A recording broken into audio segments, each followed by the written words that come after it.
वालेकुम स्टूडेंट। आज हम जो टॉपिक डिस्कस कर रहे हैं वो है लेटेंट हीट ऑफ फ्यूजन। तो इसमें जो टर्म यूज हुई है लेटेंट हीट ऑफ फ्यूजन, तो इसमें लेटेंट का अगर मीनिंग आप देख लें, इसे हम बोलते हैं मख्फी, यानी कि छुपा हुआ या हिडन वर्ड हम इसके लिए इस्तेमाल करते हैं। छुपी हुई चीज़, मख्फी चीज़। हीट आपको पता है ये कि एनर्जी है, फॉर्म ऑफ एनर्जी है। इसी तरह फ्यूजन, फ्यूजन का मतलब है दो चीज़ों का मिलना, फ्यूज होना आपस में।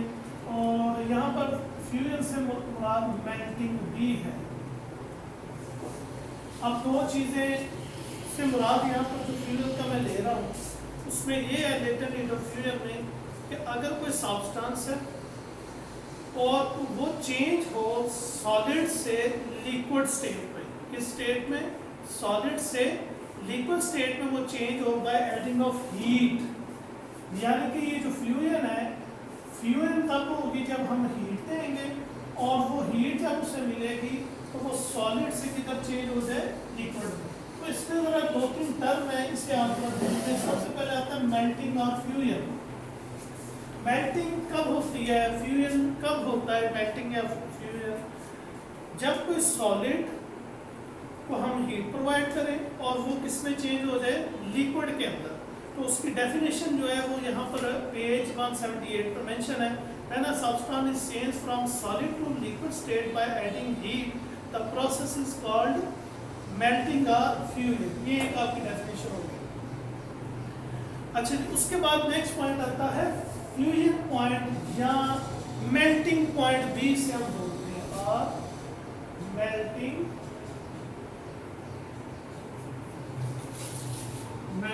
पॉइंट। ये जो फ्यूजन और मेल्टिंग पॉइंट है, ये वो है जब सॉलिड चेंज होना शुरू हो जाए, किस में? लिक्विड में। जब सॉलिड लिक्विड में चेंज होना शुरू हो जाए, फॉर एग्जांपल हमारे पास आइस है, उस आइस को हम हीट प्रोवाइड करते हैं और वो किस में चेंज होना शुरू हो जाए? लिक्विड में चेंज होना शुरू हो जाए, उस पॉइंट को हम कहते हैं फ्यूजन पॉइंट या मेल्टिंग पॉइंट भी बोलते हैं। तो इसकी डेफिनेशन है next, the temperature at which a solid start melting is called its fusion point और मेल्टिंग पॉइंट। अच्छा जी, इसकी बातों को अगर हम रिवर्स कर दें, यानी कि जो सॉलिड से चेंज हो रहा है किस में? लिक्विड में। लिक्विड में हीट ऐड करने के बाद सॉलिड किस में चेंज हो रहा है? लिक्विड में।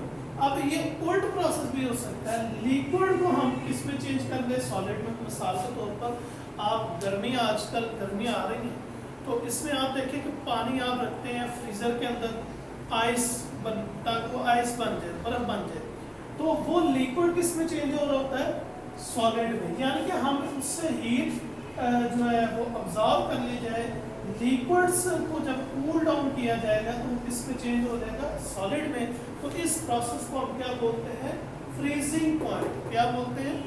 Freezing point. तो इसकी डेफिनेशन नेक्स्ट है, when a liquid is cooled it change into solid state, the temperature at which substance change from solid to liquid state is called freezing point। ये तीन definition होगी, melting और fusion, fusion point और melting point, और आगे ये freezing point.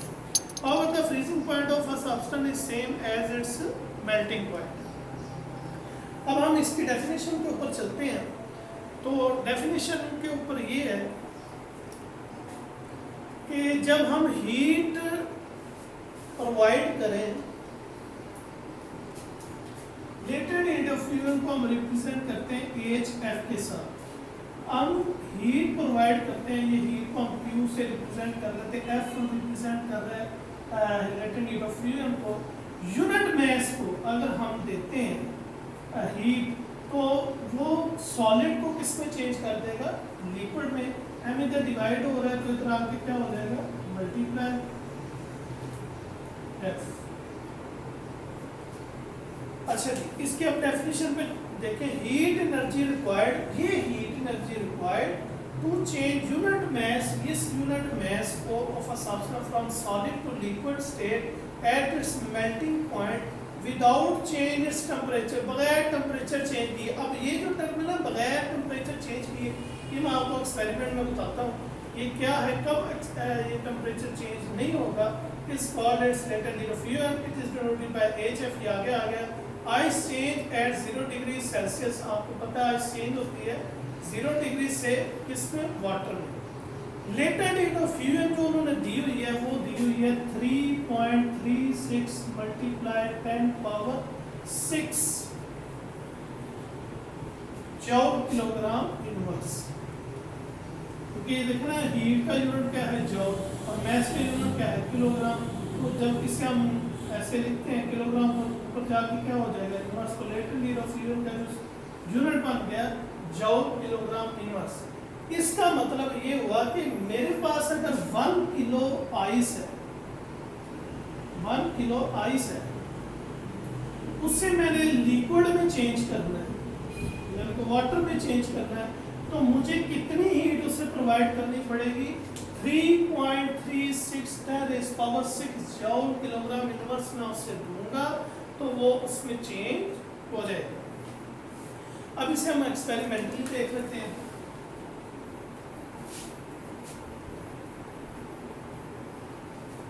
ये तो साइंटिस्ट ने कैलकुलेट की हुई है कितनी, 3.36 × 6 जूल किलोग्राम इनवर्स। इतनी हीट हम 1 किलोग्राम है इसको देंगे तो उसमें चेंज होगा। अब हम क्या करते हैं, एक बिकर लेते हैं, एक्सपेरिमेंटली ये वैल्यू हम निकाल के देखते हैं 3.36, उसमें क्यूब ले लेते हैं, आइस ले लेते हैं, उससे हम ट्राइपॉड के ऊपर रखते हैं और यहाँ से इसे शोला यानी कि हीट प्रोवाइड करते हैं।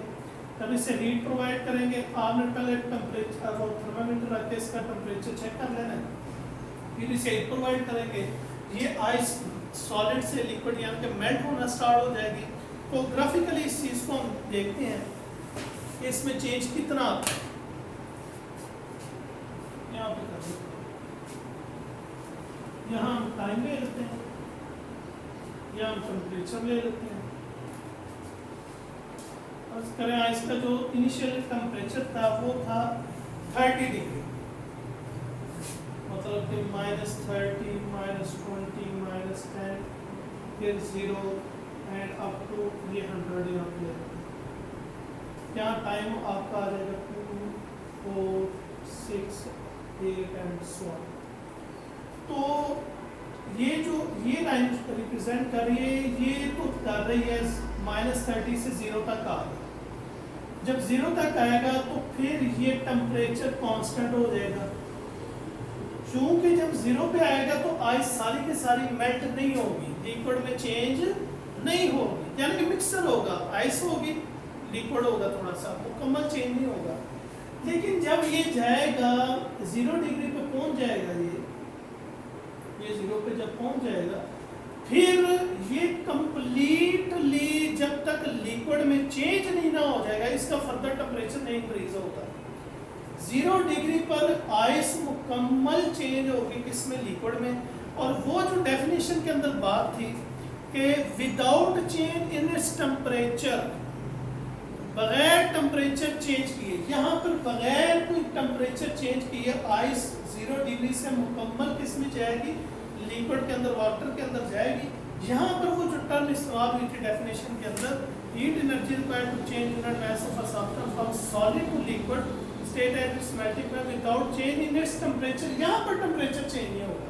सॉलिड यानी कि आइस पूरी पूरी मेल्ट होगी वाटर में, तो वहाँ पर टेम्परेचर चेंज नहीं होगा। फिर ग्रेजुअली इसका टेम्परेचर इंक्रीज होता जाएगा, यानी कि पूरा यहाँ पर इस पॉइंट पे जाकर लिक्विड चेंज हो गया पूरा, फिर ये इसका टेम्परेचर इंक्रीज होते होते ये 100 तक आ जाएगा। तो हम इसे जो नाम है वो दे देते हैं, जो बुक के ऊपर है मैं वहीं से कर देता हूँ ताकि ये नाम आसानी रहेगी। इससे आप T1 कह दें, इससे आप T2 टेम्परेचर कह दें, और इससे आप T3 टेम्परेचर कह दें। तो सबसे पहले हम लेते हैं मास ऑफ, ये एक्सपेरिमेंट हमारा चल रहा है, ऑफ आइस वो m है। फिर उसके बाद आपका आ जाएगा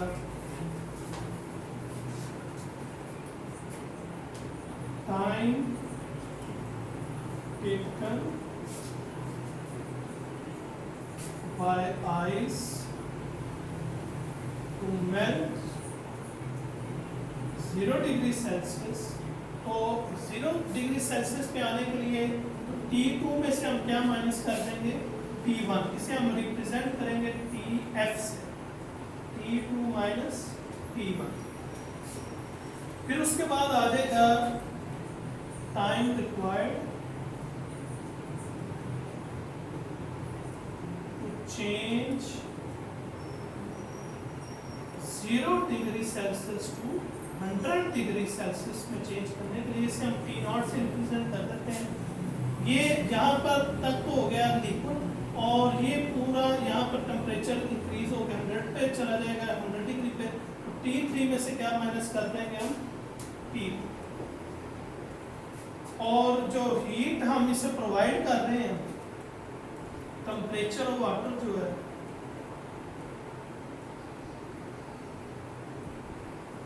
वाटर वो 100 डिग्री सेल्सियस यानी कि 100 केल्विन आ जाएगा। क्योंकि पानी है तो पानी की स्पेसिफिक हीट लिखेंगे, स्पेसिफिक हीट ऑफ वाटर वो हो जाएगी 4200 joule kilogram inverse kelvin inverse. अच्छा, उसके बाद हम यहाँ पर यूज करते हैं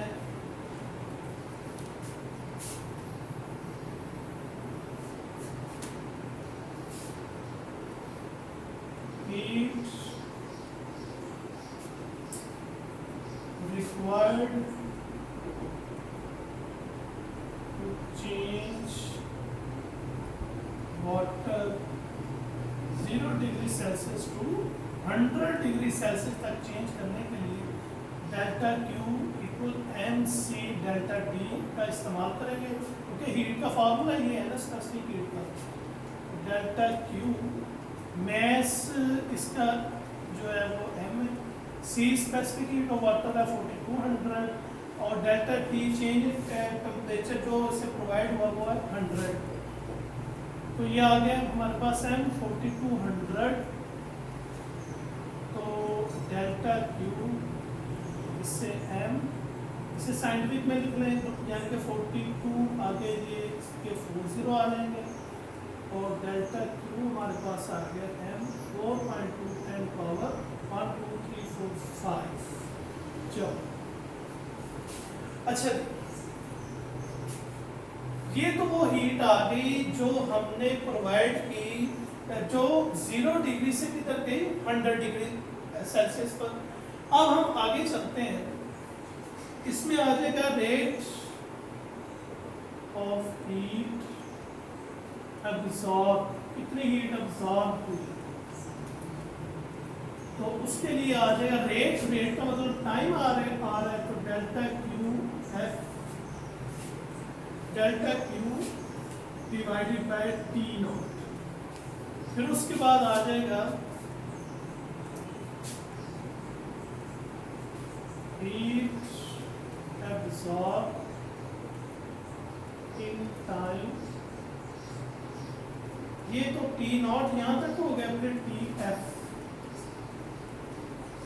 वो आ जाएगा delta Q T0 multiply by TF।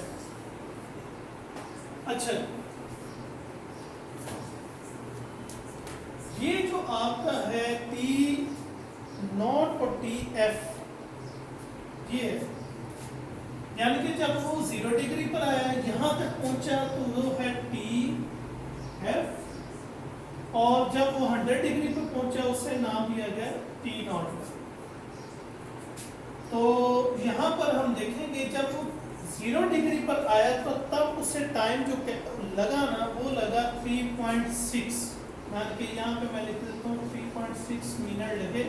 ये एक्सपेरिमेंटली जो है ना टाइम रिकॉर्डेड है, और जो T0 ये वाला T0 है इससे कितना टाइम लगा एक्सपेरिमेंटली 4.6 मिनट। ये साइंटिस्ट ने टाइम कैलकुलेट करके बताया हुआ है। अब हम जो है latent heat of fuel find out करना चाह रहे हैं, तो डेल्टा क्यू एफ इक्वल हो जाएगा delta Q over P not into P F.